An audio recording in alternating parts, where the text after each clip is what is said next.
नमस्कार जय श्रीराम आज आमे गोस्वामी तुलसीदासंकर माने तांकर जो अमर सृष्टि श्रीरामचरित मानस सेथिरो गोटे विशेष चौपाई विषय रे गभीर भाबे आलोचना करिबा। हाँ नमस्कार। आमर उत्स होउछि बाळकांडर दोहा संख्या 3 परे जो द्वितीय चौपाईटी अछि सेटा। निश्चय आउ एई चौपाईटी एमते देखिले भारी महत्वपूर्ण कारण एथिरे कोन कहंती खड़ माने दुष्ट लोक आउ सज्जन माने भल लोक ए दुहिंको स्वभावरो गोटे बहुत सुंदर आउ पूरा स्पष्ट तुलना करा जायछि। तेणु एहार जो गभीर अर्थ अछि सेटाको पूरा बुझिबाकू हेले शेष पर्यंत सुनिबाकू अनुरोध रहिला। हाँ आउ आमर भी लक्ष्य सेया जे ए चौपाईर प्रत्येकटी शब्द ता भीतर थिबा गूढ़ अर्थ आउ पूरा रामायणर परिप्रेक्षीरे एहार महत्व कौन से सबुकू भल्ल भाबे बुझिबा। ठीक आउ एमिति ज्ञानवर्धक आलोचना जदि आगुकू भी शुणिबाकू चाहंती ताहले आम चैनल को सब्सक्राइब करिबा कथा भी भाबी पारंती। तेबे आसंतु आउ डेरी नौ करी सीधा से मूल चौपाईटाकू आगु सुनिबा। हाँ निश्चय चौपाईटे होछि हरिहर जसरा केसराहु से पर अकाज भट सहस बाहु से जे पर दोष लखई है सह साखी परहित घृत जिनके मन माखी। बा प्रथम धाड़ीटा हरिहर जसरा केसराहु से एटी हरि औ हर माने विष्णु औ शिवंक जसकू पूर्णिमा चांद संगे तुलना करा जाइछि और दुष्ट लोकंकू राहु बोली कुहा जाइछि। बा की अपूर्व उपमा। एकदम देखंतु हरि माने भगवान विष्णु हर हेले भगवान शिव जस हेला जश बा कीर्ति राकेश हेउछि पूर्णिमीर जन और राहु तो सेई ग्रह जे चांद को गिली दिए माने ग्रहण करे। तो तुलसीदास जी कहउचंती ए जो दुष्ट लोक माने से माने भगवान विष्णु आउ शिवंक जश रूपक पूर्णचंद्र पाई राहु परी माने सबबेले चेष्टा करंती केमिति भगवान को महिमा को किंबा भल लोकों को भल काम को ढांकी देवे मलिन करिदेवे। हेले मोते लागुछि एथिरे आउ गोटे गभीर कथा भी लुचि रहिछि बोधे जेमिति राहुर ग्रहण बेसी समय रहेनी सेमिति कोन दुष्टंक चेष्टा भी चिरस्थायी नुहे। आपण पूरा ठीक धरिछंती एइटा ही हार गूढ़ अर्थ। देखंतु राहु चंद्रर आलुओ को बेसी समय ढांकी पारे ना टिके समय पाई पूरापूरी नष्ट करि पारे ना। हाँ ग्रहण छाड़ीगला परे चंद्र पुणी तो निज ज्योतिरे चमके ठीक सेमिति दुष्ट लोक माने भगवानंकर कीर्ति हो कि भल मनिषर भल काम हो ताकू किछि समय पाई बाधा दी पारंती कलंक लगेबाकू चेष्टा करि पारंती किंतु सत्य आउ धर्मर जो आलुओ ताकू सबुदिन पाई अटकेई पारिबेनी शेषरे जसर सूर्य पुणी उइब ही उइब। हाँ एटा बड़ कथा। हाँ एइटा गोटे मुख्य शिक्षा दुष्टतार प्रभाव सीमित और सामूहिक।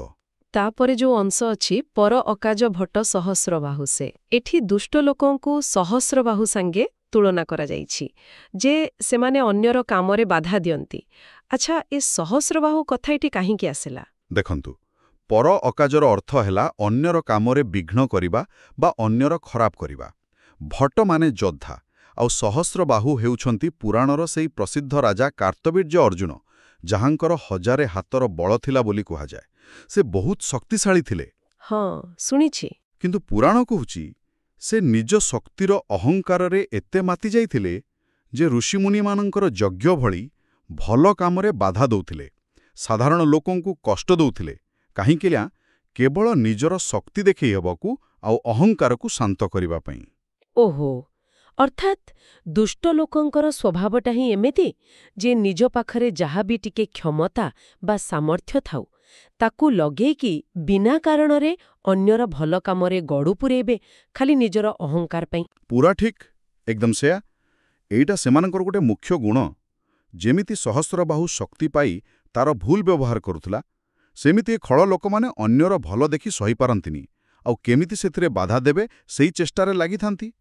तेणु एठी मुख्य कथा हला शक्ति वा सामर्थ्यर अपव्यवहार करी अन्यर क्षति करिबा एइटा दुष्टतार गोटे बड़ परिचय। बुझिली एबे द्वितीय धाड़ी को आसीबा जे पर दोष लखेई सह साक्षी एटा बोधुए दुष्ट लोकंकर आउ गोटे लक्षण को देखाउछि ना। सहसाक्षी माने कौन हजार आखिरे देखिबा। हाँ ठीक से जेमाने ପରଦୋଷ ମାନେ ଅନ୍ୟର ଭୁଲ ବା ଦୁର୍ବଳତା, ଲଖାଇନ୍ ମାନେ ଦେଖନ୍ତି ବା ଖୋଜନ୍ତି। ସହସାକ୍ଷୀର ଅର୍ଥ ହେଲା ହଜାରେ ଆଖିରେ। ଏହାର ଭାବ ହେଉଛି ପୁରା ସୂକ୍ଷ୍ମ ଭାବରେ ବାରମ୍ବାର ସବୁଆଡ଼ୁ କେବଳ ଦୋଷ ହିଁ ଖୋଜିବା। ଆଚ୍ଛା। ମାନେ ଦୁଷ୍ଟ ଲୋକଙ୍କର ସବୁ ଧ୍ୟାନ ଖାଲି ଅନ୍ୟର ଭୁଲ ଖୋଜିବାରେ ହିଁ ଲାଗିଥାଏ। ଲାଗିବ ଯେମିତି ତାଙ୍କ ପାଖରେ ହଜାରେଟା ଆଖି ଅଛି, କିନ୍ତୁ ସେ ସବୁ ଖାଲି ଅନ୍ୟର କଳଙ୍କ ଦେଖିବା ପାଇଁ ହିଁ ଉଦ୍ଦିଷ୍ଟ। ଆଉ ମୋତେ ଲାଗୁଛି ଖାଲି ଦେଖିବା ନୁହେଁ, ବୋଧହୁଏ ସେଇଟାକୁ ବଢ଼େଇ ଚଢ଼େଇ କହିବା କିମ୍ବା ଚାରିଆଡ଼େ କହି ବୁଲିବାର ଗୁଣ ବି ଏଥିରେ ଥିବ। ନିଶ୍ଚିତ ଭାବରେ ସେଇଟା ତ ମୁଖ୍ୟ। ସେମାନେ ଖାଲି ଦୋଷ ଖୋଜନ୍ତିନି, ବରଂ ତାକୁ ହଜାରଟା ପ୍ରମାଣ ସାଙ୍ଗରେ କିମ୍ବା ନଥିଲେ ବି ଯୋଡ଼ି ଜାଡ଼ି ସମସ୍ତଙ୍କ ଆଗରେ ଏମିତି କହିବେ ଯେମିତି ଅନ୍ୟ ଲୋକଟା ପୁରା ବଦନାମ ହେଇଯିବ। ଏଇଟା ସେମାନଙ୍କର ସେଇ ଈର୍ଷା ଆଉ ନକାରାତ୍ମକ ମନର ପରିଚୟ ଦିଏ। ଅନ୍ୟର ଭଲ ଗୁଣ ତାଙ୍କୁ ଦେଖାଯିବନି, କିନ୍ତୁ ଟିକେ ଭୁଲ ଥିଲେ ସେଇଟା ପାହାଡ଼ ପରି ଦିଶିବ। ତେଣୁ ତୃତୀୟ ମୁଖ୍ୟ ଲକ୍ଷଣ ହେଲା ସବୁବେଳେ ଅନ୍ୟର ଦୋଷ ଖୋଜିବା, ପରଛିଦ୍ରାନ୍ୱେଷଣ। ବାଃ! ତେବେ ଏଇ ତ ଗଲା ଖଳ ପ୍ରକୃତିର ତିନିଟା ମୁଖ୍ୟ ଲକ୍ଷଣ। ଏବେ ଶେଷ ପଦ, ଯାହାକି ପୁରା ଅଲଗା, ପରହିତ ଘୃତ ଜିନକେ ମନମାଖି। ଏଠି ପୁରା ସ୍ପଷ୍ଟ ଯେ ସଜ୍ଜଣଙ୍କର ସ୍ୱଭାବ କଥା କୁହାଯାଉଛି। ଆଚ୍ଛା, ଏ ଯୋଉ ଉପମା ଦିଆଗଲା, ଘିଅ ପରି ମନରେ ଲାଗି ରହିବା, ଏଇଟାକୁ ଟିକେ ବୁଝେଇବେ କି? ଏଇଟା ଏକ ଭାରି ଗଭୀର ଆଉ ବହୁତ ସୁନ୍ଦର ଉପମା। ପରହିତ ମାନେ ତ ଜାଣିଛନ୍ତି ଅନ୍ୟର ଭଲ ବା ମଙ୍ଗଳ। ଘୃତ ମାନେ ଘିଅ। ଜିନକେ ମନ ମାଖି ମାନେ ହେଲା ଯେଉଁମାନଙ୍କ ମନରେ ସେଇଟା ଘିଅ ପରି ପୁରା ଲେସି ହେଇକି ରହିଥାଏ। ଦେଖନ୍ତୁ, ଯେମିତି ଗୋଟେ ଦୀପକୁ ସବୁବେଳେ ଜଳି ରଖିବାକୁ ହେଲେ ଘିଅ ଦରକାର, ଆଉ ଘିଅ ସଳିତା ସାଙ୍ଗେ ମିଶି ରହି ତାକୁ ଜଳିବାରେ ସାହାଯ୍ୟ କରେ, ଠିକ୍ ସେମିତି ସଜ୍ଜନ ଲୋକଙ୍କ ମନରେ ପରୋପକାରର ଭାବନାଟା ସବୁବେଳେ ସ୍ଥାୟୀ ଭାବରେ ଲାଗି ରହିଥାଏ। ଅର୍ଥାତ୍ ଏଇଟା ତାଙ୍କ ପାଇଁ କିଛି ଗୋଟେ ଦେଖେଇବା କାମ ନୁହେଁ, ବରଂ ତାଙ୍କ ସ୍ୱଭାବର ଗୋଟେ ଅଲଗା ନ ହେବା ଭଳି ଅଂଶ। ଏକଦମ, ପୁରା ସେୟା। ଏଇଟା ତାଙ୍କ ମନ ଆଉ ହୃଦୟ ସାଙ୍ଗରେ ଏତେ ଗଭୀର ଭାବେ ଯୋଡ଼ି ହୋଇଥାଏ ଯେ ପରିସ୍ଥିତି ଯେତେ ବି ଖରାପ ହେଉନା କାହିଁକି ସେମାନେ ଅନ୍ୟର ଭଲ କରିବା କଥାରୁ କେବେ ହଟିବେନି। ତାଙ୍କ ମନ ସବୁବେଳେ ସେଇ ପରୋପକାର ରୂପକ ଘିଅରେ ବୁଡ଼ି ରହିଥାଏ, ଯାହା ତାଙ୍କ ନିଜ ଜୀବନକୁ ବି ଆଲୁଅ ଦିଏ ଆଉ ତାଙ୍କୁ ସବୁବେଳେ ଭଲ କାମ କରିବାକୁ ପ୍ରେରଣା ଦିଏ। ବୁଝିଲି। ତେଣୁ ସଜ୍ଜନତାର ମୂଳ କଥା ହେଲା ସ୍ୱାଭାବିକ ଆଉ ସବୁବେଳେ ପାଇଁ ଅନ୍ୟର ହିତ ଚାହିଁବା। ତେବେ ଏ ଯୋଉ ଦୁଇଟା ପୁରା ଓଲଟା ସ୍ୱଭାବ, ଖଳ ଆଉ ସଜ୍ଜନ, ଏହାର ଜୀବନ୍ତ ଉଦାହରଣ ତ ନିଶ୍ଚୟ ପୁରା ରାମାୟଣରେ ଭରି ରହିଥିବ। କିଛି ବଡ଼ ବଡ଼ ଉଦାହରଣ ଦେଇପାରିବେ କି? ଆରେ ନିଶ୍ଚୟ, ରାମାୟଣ ତ ଏଇ ଦୁଇ ପ୍ରକାର ଚରିତ୍ର ଓ ଘଟଣାରେ ପୁରା ଭରପୁର। ଯଦି ଖଳ ପ୍ରକୃତିର ସବୁଠୁ ବଡ଼ ଉଦାହରଣ ଦେଖିବା, ତାହେଲେ ରାବଣ କଥା ମନକୁ ଆସେ। ହଁ, ଠିକ୍। ସେ ଦେଖନ୍ତୁ, ପ୍ରଭୁ ଶ୍ରୀରାମଙ୍କର ଯଶକୁ ରାହୁ ପରି ଗିଳିବାକୁ ଚେଷ୍ଟା କଲା। ସୀତାଙ୍କ ହରଣ କରି ସେ ପ୍ରଭୁଙ୍କର ଧର୍ମ ସ୍ଥାପନ କାମରେ ପରୋକାଜେ ସହସ୍ରବାହୁ ପରି ବାଧା ଦେଲା। ଶେଷରେ ସେ ନିଜେ ନାଶ ହେଲା, ହେଲେ ପ୍ରଭୁଙ୍କର କୀର୍ତ୍ତି କମିଲାନି, ବରଂ ବଢ଼ିଲା। ଏକଦମ ସ୍ପଷ୍ଟ ଉଦାହରଣ। ଆଉ ସଜ୍ଜନ ପ୍ରକୃତିର କିଏ? ସଜ୍ଜନ ପ୍ରକୃତିର ସବୁଠା ବଡ଼ ଉଦାହରଣ ତ ନିଜେ ପ୍ରଭୁ ଶ୍ରୀରାମଚନ୍ଦ୍ର। ତାଙ୍କର ପୁରା ଜୀବନଟା ହିଁ ଲୋକଙ୍କର ଭଲ ପାଇଁ, ପରୋପକାର ପାଇଁ ସମର୍ପିତ ଥିଲା। ସେ ନିଜର ସୁଖ ଦୁଃଖ ଦେଖିନାହାନ୍ତି, ସବୁବେଳେ ଧର୍ମ ଆଉ ପ୍ରଜାଙ୍କ ହିତକୁ ହିଁ ଆଗରେ ରଖିଛନ୍ତି। ତାଙ୍କ ମନ ସତରେ ସେଇ ପରହିତ ଘୃତରେ ପୁରା ମାଖି ହୋଇ ରହିଥିଲା। ଆଉ ହନୁମାନଜୀ, ସେ ବି ତ ଏକ ବହୁତ ବଡ଼ ଉଦାହରଣ ହେବେ ନିଶ୍ଚୟ। ନିଶ୍ଚିତ ଭାବରେ। ହନୁମାନଜୀଙ୍କ କଥା ଭାବନ୍ତୁ ଟିକେ। ଲଙ୍କାରେ ସୀତାଙ୍କୁ ଖୋଜି ପାଇବା ପରେ ସେ ତ ନିଜ କାମ ସାରି ସିଧା ଫେରି ଆସି ପାରିଥାନ୍ତେ। ହଁ, ତା ତ ହେଇଥାନ୍ତା। କିନ୍ତୁ ତାଙ୍କ ମନ ପରହିତରେ ଏତେ ବୁଡ଼ି ରହିଥିଲା ଯେ ସେ ମାତାଙ୍କୁ ସାନ୍ତ୍ୱନା ଦେଲେ, ପ୍ରଭୁଙ୍କ ଖବର ଦେଇ ତାଙ୍କ ଦୁଃଖ କମ୍ କଲେ, ଲଙ୍କା ଜାଳି ରାକ୍ଷସଙ୍କୁ ଡରାଇଲେ, ଏପରିକି ରାବଣକୁ ବି ଭଲ ଉପଦେଶ ଦେବାକୁ ପଛେଇଲେନି। ଏଇଟା ହିଁ ହେଉଛି ସ୍ୱାଭାବିକ ପରୋପକାରର ପୁରା ପ୍ରକୃଷ୍ଟ ଉଦାହରଣ। ସେମିତି ଭରତଜୀଙ୍କୁ ଦେଖନ୍ତୁ, ରାଜ୍ୟ ପୁରା ହାତ ପାଆନ୍ତାରି ମିଳିଗଲା, କିନ୍ତୁ ଭାଇ ପ୍ରତି ଭଲ ପାଇବା ଆଉ ପ୍ରଜାଙ୍କ ଭଲ ପାଇଁ, କାରଣ ସେ ଜାଣିଥିଲେ ରାମ ହିଁ ପ୍ରକୃତ ରାଜା, ସେ ସିଂହାସନ ନ ନେଇ ନନ୍ଦୀଗ୍ରାମରେ ରହିଲେ, ପ୍ରଭୁଙ୍କ ପାଦୁକା ରଖି ରାଜ୍ୟ ଚଳାଇଲେ। ତାଙ୍କ ମନ ବି ସେଇ ପରହିତ ରୂପକ ଘିଅରେ ପୁରା ଭିଜି ରହିଥିଲା। ବାଃ! ଏ ଉଦାହରଣଗୁଡ଼ାକ ପୁରା ଚୌପାଇର ଅର୍ଥକୁ ଆହୁରି ସହଜ କରିଦେଲା। ତେବେ ଏ ଯୋଉ ଚାରିପଦ, ଏହା ଭିତରେ ତୁଳସୀଦାସଜୀ ଆମକୁ ମୁଖ୍ୟତଃ କୋଉ ସନ୍ଦେଶ ଦେବାକୁ ଚାହୁଁଛନ୍ତି? ଏହାର ପୁରା ମହତ୍ତ୍ୱଟା କ'ଣ? ଦେଖନ୍ତୁ, ମୂଳ ସନ୍ଦେଶଟା ହେଲା ଏ ଦୁନିଆରେ ଏଇ ଦୁଇ ପ୍ରକାରର ମଣିଷ, ଖଳ ଆଉ ସଜ୍ଜନ, ସବୁବେଳେ ଥିଲେ, ଅଛନ୍ତି ଆଉ ରହିବେ। ଖଳ ପ୍ରକୃତିର ଲୋକ ସବୁବେଳେ ଈର୍ଷା, ହିଂସା ଅହଙ୍କାର ଅନ୍ୟକୁ ନିନ୍ଦା କରିବା କଷ୍ଟ ଦେବା ଆଉ ଅନ୍ୟର କାମରେ ବାଧା ଦେବାଳି ହିଁ ଖୁସି ପାଆନ୍ତି। ସେମାନଙ୍କ କାମ ଖାଲି ନକାରାତ୍ମକତା ବଢ଼ାଏ। ସେମାନେ ନିଜେ ବି ଶାନ୍ତିରେ ରୁହନ୍ତିନି କି ଅନ୍ୟକୁ ବି ଶାନ୍ତିରେ ରହିବାକୁ ଦିଅନ୍ତିନି। ଆଉ ଅନ୍ୟପଟେ ସଜ୍ଜନ ପ୍ରକୃତିର ଲୋକ, ସେମାନେ କରୁଣା ଦୟା କ୍ଷମା ପରୋପକାର ଆଉ ଭଗବାନଙ୍କ ଭକ୍ତି ଭଳି ଭଲ ଗୁଣରେ ନିଜ ମନକୁ ସ୍ଥିର ରଖନ୍ତି। ସେମାନେ ଅନ୍ୟର ଭଲରେ ନିଜର ଭଲ ଦେଖନ୍ତି ଆଉ ସମାଜରେ ଭଲ କଥା ସକାରାତ୍ମକତାର ପ୍ରସାର କରନ୍ତି। ଠିକ୍। ତ ଏହି ଚୌପାଇ ଆମକୁ ଏଇ ଦୁଇଟା ରାସ୍ତା ଭିତରେ ଫରକଟାକୁ ପୁରା ସଫା ସଫା ଦେଖେଇ ଦେଉଛି ଆଉ ପ୍ରେରଣା ଦେଉଛି ଯେ ଆମେ ସଜ୍ଜନତାର ରାସ୍ତାକୁ ବାଛିବା ଆଉ ଖଳ ଲୋକଙ୍କ କଥା ବା କାମରେ ମନ ଦୁଃଖ ନ କରି ବିଚଳିତ ନ ହୋଇ ନିଜର ଭଲ କାମରେ ଲାଗି ରହିବା। ଅର୍ଥାତ୍ ବାହାରେ ଯାହା ବି ଚାଲିଥାଉ ପଛେ ଆମେ ନିଜ ଭିତରେ କୋଉ ଗୁଣକୁ ବଢ଼େଇବା ସେ ନିଷ୍ପତ୍ତି ଆମ ନିଜ ହାତରେ। ଏଟା ହିଁ ମୂଳ କଥା, ନା କ'ଣ? ଏକଦମ ପୁରା ସେଇଆ। ଆମେ ଯାହା ବାଛିବା ସେଇଟା ହିଁ ଆମ ଚରିତ୍ରକୁ ଗଢ଼ିବ। ବହୁତ ବଢ଼ିଆ। ଠିକ୍ ଅଛି, ତେବେ ଆଜିର ଏଇ ଯୋଉ ଆଲୋଚନା ହେଲା ତାର ମୁଖ୍ୟ କଥାଗୁଡ଼ିକୁ ଟିକେ ସଂକ୍ଷେପରେ ମନେ ପକାଇଦେବା। ଆମେ ଆଜି ଶ୍ରୀରାମଚରିତମାନସର ବାଲକାଣ୍ଡ ଦୋହା 3 ଚୌପାଇ 2 ଉପରେ କଥା ହେଲେ। ଏଥିରେ ଗୋସ୍ୱାମୀ ତୁଳସୀଦାସ ଖଳ ଆଉ ସଜ୍ଜନଙ୍କ ସ୍ୱଭାବର ତୁଳନା କରିଛନ୍ତି।